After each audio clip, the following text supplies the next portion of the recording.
An outrageous opportunity for investors. This 25 cent a share company has a 70-cent price target from Euro Pacific Capital. One of Idaho's most successful businessmen and his family own 35% of the company. Learn about this investment idea at futuremoneytrends.com/wealth. Well, hello everyone and welcome into Future Money Trends. I'm Kenneth Amaduri, and today we have a returning guest, Bo Polny of Gold2020forecast.com. And if you've listened to our prior interviews, you know he's made some substantial calls discussing the movement of the stock market, precious metals. And I encourage you, if you haven't already, to listen to this interview with Bo. He uses cycles, mathematical analysis, and charts to objectively predict what is happening in the markets. And I'm excited to be able to talk with him today about what's going on and his interpretation of the markets at the moment based on his research. So, Bo, thanks so much for joining me today. Kenneth, it's wonderful to be here, and again, thank you for reaching out to me, and I really look forward to speaking with you today, so thanks, Kenneth. Absolutely. Well, let's get right into it. I've seen some of the charts that you put out recently, and they're showing that the stock markets are making lower highs, which is indicative of a downtrend. And today was another leg down, and I'm going to get into that a little more on the second in a moment here. But the S&P 500 actually broke below the 200-day moving average. But to be fair, in November, we were expecting things to melt down a little bit more than I think we saw based on our prior interview that we did. And I just wanted to give you an opportunity to update us on your research and what exactly is happening with the current market actions at the moment. Sure. No, that's a great question, and I've gotten a lot of emails from people because I've basically said that, expect a market meltdown in November, and it actually did not melt down in November. It only made a higher, the stock markets, the world markets only made lower highs. So here's, in a nutshell, what happened. If you go back and listen to our past interview, we had a specific cycle date of September 2nd, okay, of this past September. Off that cycle low, we were expecting to have a rise up in the price of all the world markets. It was an up cycle starting September 2nd. What happened was, we all know that on the 24th of August, the world stock markets, including the U.S. market, crashed. Basically, that was 2 weeks prior to our September 2nd date. The problem with that was it threw me off, and I made actual technical mistake. I calculated it from the cycle low of the 24th.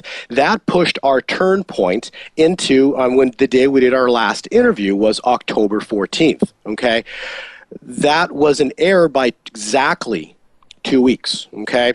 Once I went back and readjusted the charts and tried to understand why the markets continue to progress upwards in the month of November, I came to realize that actually I should never have adjusted the cycle back 2 weeks because of the August low and just should have left them the way they were, and that put an exact cycle high on the very first trading day of November.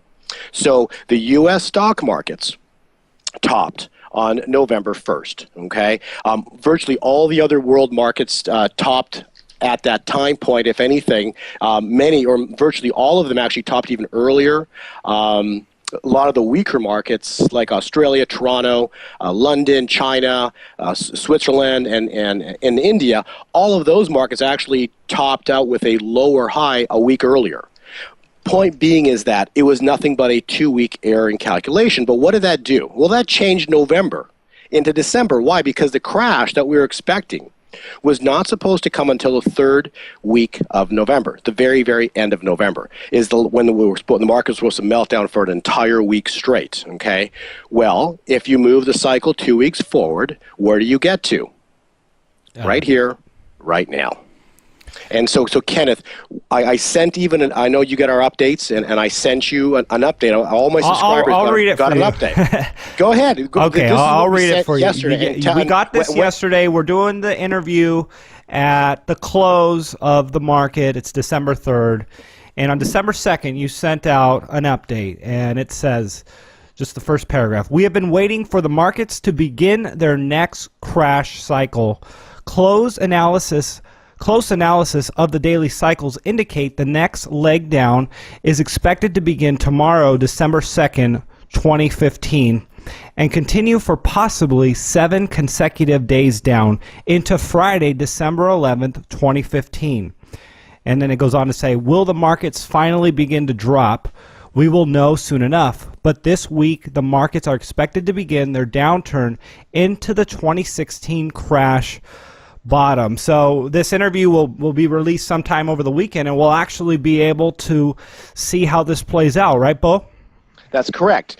Will we have consecutive days down? I don't know. But all I know is that the meltdown that I was looking at, it was supposed to start in the third week of November. Instead, now it's going to be the first week of December, and it's a meltdown. And so we're supposed to see consecutive days down. So even though the Dow closed, last I checked, was down to 260 points on the Dow, this is only day one. Okay, we're supposed to, in theory, have a consecutive drop, down, down, down, and it could bounce one day. Maybe it will, maybe we won't. But it is to the downside, and it's supposed to be all of next week. And so what we're supposed to see is the weaker markets, which I mentioned earlier, maybe like Australia, Toronto. Many of these markets could, because of the multiple days down, take out all the August lows. Okay, so all the August lows could potentially break next week, and then it starts to get uglier. So it's going to confirm the bear market that's about to hit the world, and the U.S. market, because it's stronger, it's higher up, and all it's made. The entire month of November was nothing but cycle lower highs. It's now dropped for 2 consecutive days, and we're expected to continue to see downward price action. However, because it's higher in price, it may not break the August low in the month of December, but it might.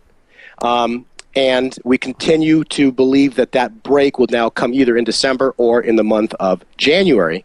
But regardless, it's going to get ugly, and it should get ugly from here. Bo, I appreciate that. I appreciate you being able to explain yourself and just explain what happened in November. And it'll be really interesting to see what happens over the next week and into 2016. So with that, I'd like to also get an update on precious metals. October, we did see the big uptick with gold, with silver, but as of lately, we've seen precious metals slightly depressed once again. So what is your assessment on precious metals at the moment? Gold and silver should be making extremely, extremely important lows right here, right now. And potentially, gold may have made its final low last night. On December 3rd, right around, I think it was 10:45. So we might have the finale, and I believe it is. And the reason being is because we have a cycle that we're following currently that we can take that cycle back, say, to the month of August. And at the beginning of the month, we're supposed to see a price explosion to the upside or jump to the upside. And we have confirmation today. And the confirmation came in 2 issues. Number 1 was the euro. And number 2 was the U.S. dollar. Okay. Yesterday I sent out updates to all my turn date subscribers. I drew out specific bearish wedges, and yesterday's update was specific. And the reason I was specific about it was because I expected today to be a breakout of the euro and a breakdown of the U.S. dollar and the stock market from again the Dow and the U.S. dollar were both in clear and specific daily rising bearish wedges. And they were supposed to break today, and they did, okay? And the euro was, with the gold, was both the euro and gold were in falling bullish wedges, and both of those, well, actually, the euro confirmed today by breaking free of the wedge, and gold is just about to break free of the wedge as well too. So gold is next, but I believe we are at an extreme pivotal point right here for the precious metals, and it's going to be a beautiful finish into the end of this month, this year. I expect pretty spectacular prices still, and 2016 is going to be wow for gold and silver.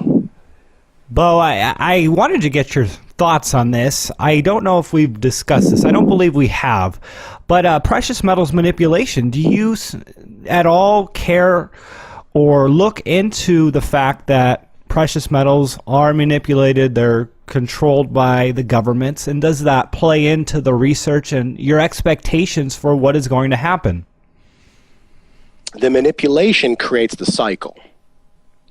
So when everybody, by the time they listen to this interview, by say maybe next Monday, gold will have jumped up in price and broken out of its wedge. Okay, so the manipulation that you're describing is about to fail. Okay, and each day that the price goes higher, it fails more, and so eventually there becomes a short squeeze, and then as the price continues to higher, it's just a manipulation that worked. It fails to work more and more and more as the price goes higher and higher and higher, and so off this low, all I know is that a bear market ends and a bull market begins. Mm-hmm. And a bull market is higher highs and lower and higher lows. And so everything that people have been describing about manipulation, it's like it has to end. It can't go on forever. And I believe the world believes it will go on forever, but it's been 5 years, and it just there's nothing in life that lasts forever. Yeah. And this is going to end. Mario Draghi disturbed the markets today because he failed to deliver the stimulus package that everyone was expecting. And I say failed in quotation marks. But the Fed rate decision is coming up. And if we do see some major disruptions in the stock market, I think it'll be really difficult for them to actually raise rates. So this will probably be the last question. Any thoughts on what will happen with the rates, especially with your opinions on what's going to be happening over the next week or so? Great question. Okay. Go back and read my update from the stock market. It's supposed to fall all the way into next week. What date is we had the next as a date of a cycle low possibly on the markets, right? Which was next Friday, the 11th. Correct? Yeah, correct. Well, when's the date announcement? When's the announcement? I think it's the 16th. That's correct. Okay, so we have expect gold to quickly drop short term, and expect the stock markets to bounce short term, very, very short term. But the point being is that whatever is said, I don't know what's going to be said, but I've looked at this really closely, and I believe the announcement will cause a short term, and I'm talking days, pullback on the precious metals, only to be followed by an immediate reversal. Mm. So the announcement will be negative for gold and possibly positive for the stock market, short term, very short term. Okay, well, there you have it, everyone. That's an update from Bo Polny of Gold2020Forecast.com. Bo, is there anything else that you wanted to add before we end this interview? Just that, and if people are looking at more specific details, if they want specific details and dates, we've got, the cycles now are with the adjustment that we've made. They're so right on for the stock market and for gold right now that it's really exciting. And so, we've got cycle time points for the end of this year yet, and for gold and for silver and the stock market, and we've got cycle time points into the year 2016, which are supposed to be, extremely exciting prices. So, very specific time points, coming this year and yet into next year, I think we're at a really, really exciting time, for the precious metal sector. Thanks, Bo, for coming on with me today. My pleasure, Kenneth. Thank you. Great speaking with you.